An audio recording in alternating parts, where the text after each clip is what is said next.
Face à la crise qui touche les petits viticulteurs, la solidarité vigneronne s'organise dans le Médoc. Une association qui compte 16 châteaux en difficulté a vu le jour il y a à peine 2 mois. Rencontre avec Catherine Hérault, la présidente de Viva Médoc, gérante et propriétaire du château Saint-Christoli.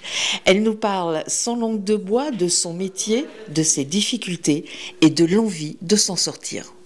En viticultrice, c'est une vocation et une passion de base. Dès l'âge de 5 ans, un petit parcours atypique et extraordinaire aussi par rapport à mes grands-parents qui étaient toujours en admiration devant moi. À l'âge de 5 ans, je venais souvent aider papy-mamie à la vigne, mon père évidemment. Et puis à l'âge de 7 ans, mes parents m'ont mis à l'école à l'Assomption à Bordeaux. Et en 5e, j'ai décidé de rendre copie blanche toute l'année parce que je voulais travailler la vigne et le vin. Je ne voulais plus aller à l'école et du coup, mon conseiller d'orientation de l'époque, que je remercie énormément, a dit à mes parents, écoutez, cette petite, faut arrêter, on la tient le lundi, mardi, à partir du mercredi, on ne la tient plus, elle ne pense qu'à ses vignes et son vin. Donc vous allez la ramener chez vous l'année prochaine et vous la dirigez de suite. C'est très rare d'avoir un enfant de 12 ans qui sait ce qu'il veut faire. Donc je suis partie en maison familiale à Saint-Ysan, 4e, 3e, BEP, bac pro, tout eu du premier coup, 18 ans sortie avec mon bac. Mes parents m'ont dit, bon maintenant tu vas aller faire un petit stage en Australie pendant 6 mois, j'ai dit non. Après ils m'ont dit, bon tu vas aller faire un petit BTS, non, je veux reprendre, j'en ai marre, je veux plus aller à l'école, je veux reprendre, voilà. Donc je suis tombée dedans toute petite et voilà, et puis c'est ma vie et ma passion et puis ça s'arrêtera un jour parce que c'est épuisant aussi. Vous êtes seule ou accompagnée dans l'exploitation? Alors je suis seule, j'ai eu travaillé avec mon papa, avec ma sœur. On avait 4 salariés agricoles avant 2016 et en fait en 2016 mon papa a désherbé tout le vignoble puis a mis fin à ses jours et là il a fallu faire des choix. Donc on a vendu une partie des vignes, on a arraché et replanté une partie et puis il restait que 15 hectares de vignes, donc on a dû licencier économiquement une personne, il y en a une qui est partie. Bref, aujourd'hui je suis toute seule avec une salariée, donc 2 femmes, qui tiennent à la propriété de A à Z, la vigne, le vin, la vente, la comptabilité et tout ce qui va avec, les livraisons à domicile.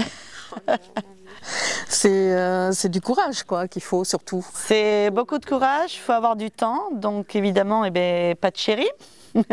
D'où le pas de chéri surtout. Et puis j'ai monté aussi les 4 chambres d'hôtes dans la maison de ma grand-mère chez Paulette, plus le gîte qui me prend aussi du temps. Mais les clients des chambres d'hôtes, je les emmène au chai et ils achètent du vin. Donc en fait c'est un peu de l'onotourisme et qui fonctionne très bien. On peut parler des femmes et du vin, alors vous êtes une femme, vous faites du vin. On dit que le vin de femme est différent d'un vin d'homme, est-ce que c'est vrai et pourquoi? Alors mon vin est différent de tous les vins du Médoc. Pourquoi? Parce que d'une, j'ai un œnologue qui m'aide beaucoup et qui m'épaule beaucoup. Mais généralement quand on fait les assemblages, je prends toujours mon choix et pas le sien. Donc déjà, je mets ma petite marque de fabrique.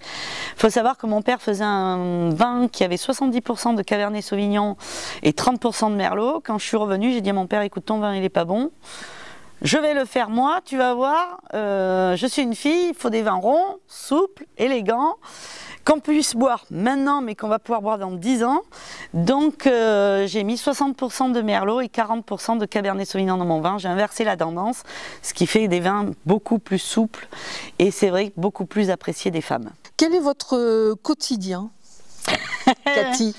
Je vis travail, je mange travail et je dors travail. Voilà mon quotidien.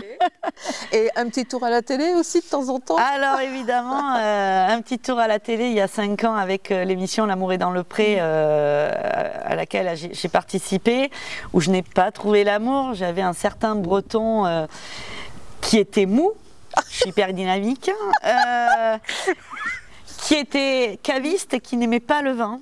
Donc évidemment, quand j'ai commencé à l'emmener visiter certains châteaux et qui crachait et qui me disait bof pour un cru classé, là j'ai commencé à tordre du bec et puis qui était surtout fatigué avant même de se lever. Alors ça m'a vraiment...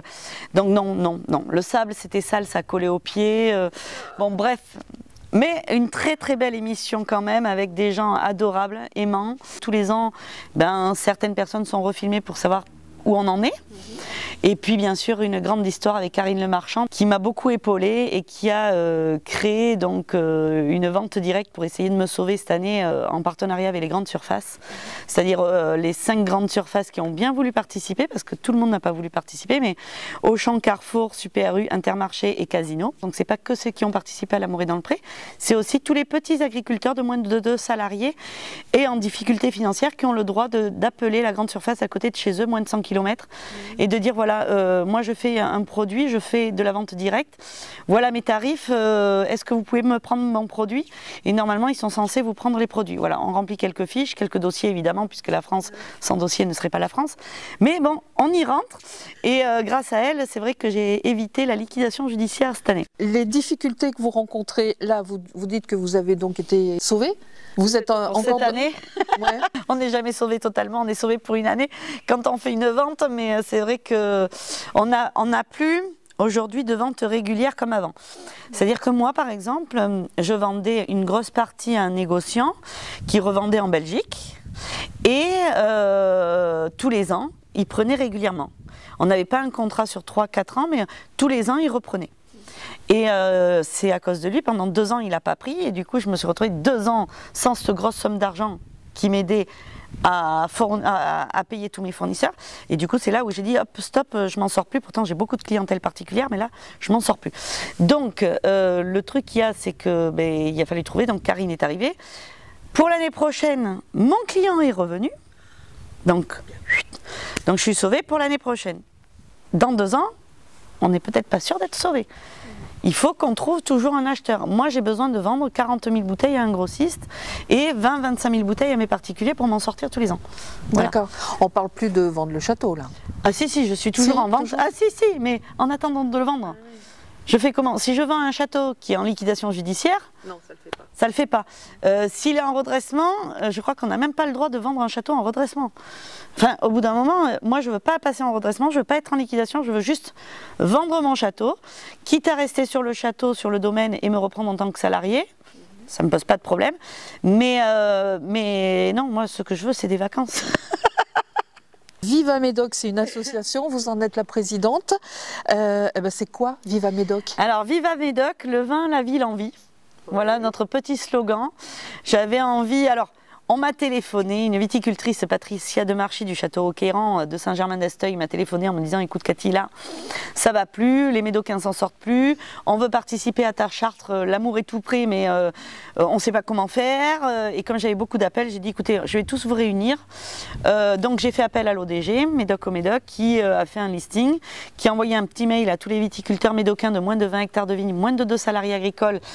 Et on a réuni, on était 25 personnes, 25 producteurs à peu près, 25-30 producteurs à la première réunion, qui s'est fait au mois de mai. Il a fallu activer les choses très rapidement parce que quand on monte une association, évidemment, il faut capter les touristes.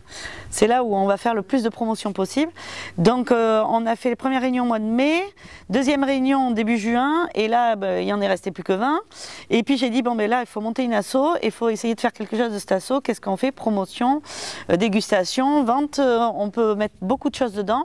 Et on est parti sur des soirées dégustation à plusieurs vignerons chez un propriétaire, enfin chez une exploitation viticole, c'est-à-dire exemple au château l'Éden, il y a 15 jours à Saint-Christoli, on était 3 viticulteurs à faire déguster nos vins, où il y avait une animation musicale et un food truck pour manger, et les gens pouvaient venir déguster, ensuite vente au verre et vente à la bouteille, et à la fin ils peuvent acheter des cartons de vin.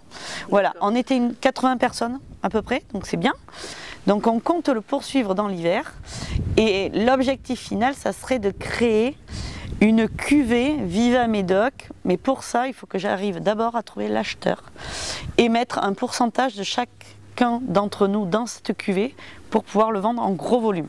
Voilà.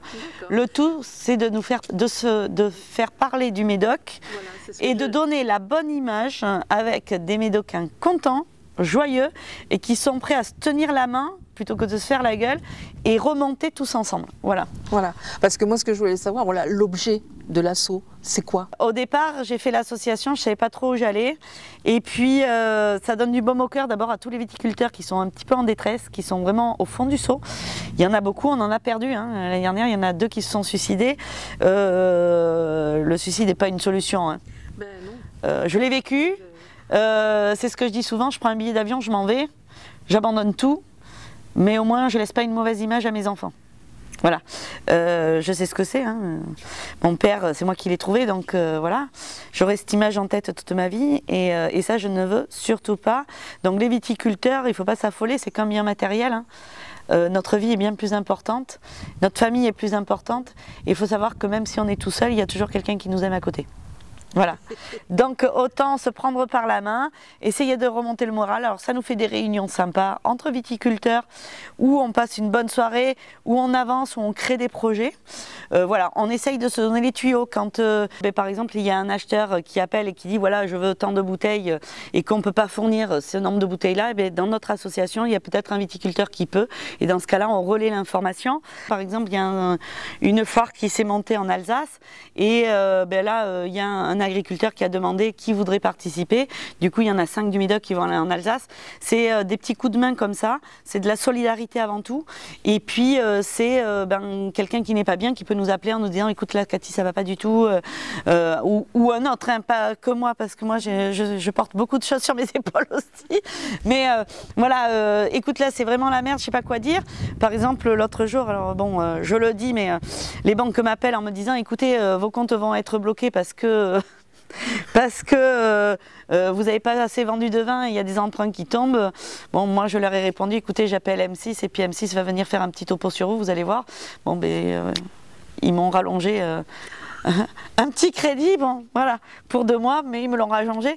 Et c'est ce que je dis à ceux de l'association, écoutez, s'il y en a un qui vous embête et qui veut absolument être payé, vous leur dites, voilà, maintenant qu'on est dans l'assaut, moi j'ai la possibilité d'appeler Karine Le Marchand, et elle, celle qui m'a dit, écoute Cathy, s'il y a quelqu'un qui t'embête, si tu vois quelqu'un en grande difficulté, voilà, plutôt qu'ils se foutent en l'air, tu leur dis, voilà, moi j'arrive et on essaye de faire un truc pour bloquer tout ça, et au moins il faut que, voilà, on soit soutenu par quelqu'un.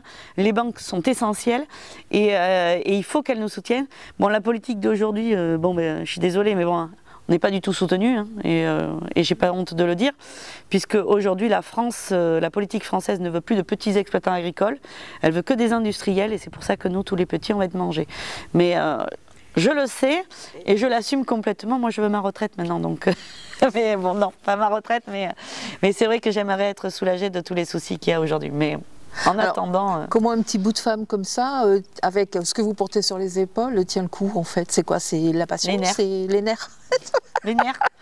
Non, je suis suivie psychologiquement, là, j'avais arrêté, là j'ai été resuivie psychologiquement depuis février en méthode EMDR. J'ai jamais pris un cachet hein, pour la dépression, pour quoi que ce soit, je veux pas. Mais je suis vraiment au bout du bout. Alors je me suiciderai pas, ça c'est sûr, parce que voilà, je l'ai vécu et je risque pas de laisser une image pareille à ma fille. Et il est hors de question, parce que la vie, malgré tout, il y a toujours des bons côtés. Et c'est ceux-là qu'il faut regarder, pas les mauvais. C'est pour ça que des fois, quand j'y arrive pas, je dis bon, ça attendra demain, c'est pas grave. Hein. Bon là, la cour, voilà, j'ai toute la vigne vierge à couper. Ça fait 3 semaines que je dis, je le fais. Bon, je l'ai toujours pas fait, ça attendra. Écoutez, c'est pas grave. Le tout, c'est de pouvoir avancer aussi, et puis il faut qu'on puisse vivre.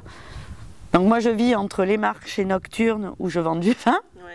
Hier au soir, j'étais en balade sur la Bohème, le bateau qui emmène à Cordouan, où j'ai fait dégustation de vin. Je m'en vais de vendredi matin en Touraine faire un marché. Il y a 15 jours, j'étais dans le Jura à un marché. Mais c'est vrai que c'est très très compliqué, il faut voir le positif, et dans la vie il y a toujours du positif. Voilà, c'est pas la peine de se creuser un trou, ça n'existe pas, et le positif il existe, et puis voilà, il y a le soleil, il fait beau, on est content. On tient, je me pose pas trop de questions en fait, il faut pas s'en poser, c'est dangereux de se poser des questions. Alors moi j'en ai une, qu'est-ce qui vous rend heureuse, Cathy? Aujourd'hui plus grand chose. Oh. Aujourd'hui, plus grand chose. Non, j'apprécie de. Alors, moi, ce qui me rend heureuse, c'est de rendre heureuse les gens. C'est très bizarre, mais quelqu'un qui est en difficulté, et quand je le vois avoir le sourire, moi, ça me rend heureuse. Hier, par exemple, sur la Bohème, j'ai emmené mon oncle. Il était enchanté, très content. Moi, j'étais content pour lui, parce que voilà, c'est faire plaisir aux autres. Voilà, moi, je donnerais n'importe quoi pour les autres, donc c'est ça qui me rend heureuse aujourd'hui. Ouais. Avant, c'était de voyager. Bon, j'ai plus le temps de voyager. Donc, ça reviendra peut-être un jour. Ah, mais j'espère bien. Mais de toute façon, c'est ce que j'ai dit. Le jour où je vends la propriété, je fais un tour du monde. Mais à pied. Je veux pas être véhiculée. Voilà, je veux faire un truc hors norme, comme moi. De toute façon. D'accord. Les gens le savent. Je suis pas comme tout le monde. C'est bien d'avoir sa propre personnalité. Une autre question. Le Médoc, ça représente quoi pour vous? Ma vie. Le Médoc, c'est un petit coin de paradis unique en France. On est quand même la seule presqu'île avec des vignes, autant de vignes et autant de pins et de plages en France, avec un côté Gironde et un côté mer. On bénéficie d'un quand même microclimat qui est très sympathique. On a plein de cultures, on a quand même beaucoup de cultures de production agricole en passant par le lait, la viande, mais aussi la vigne, les huîtres, le canard, le cochon. Voilà, on a vraiment beaucoup, on a tout de quoi manger et boire bien sûr. Mais non, c'est un petit coin de paradis, le Médoc.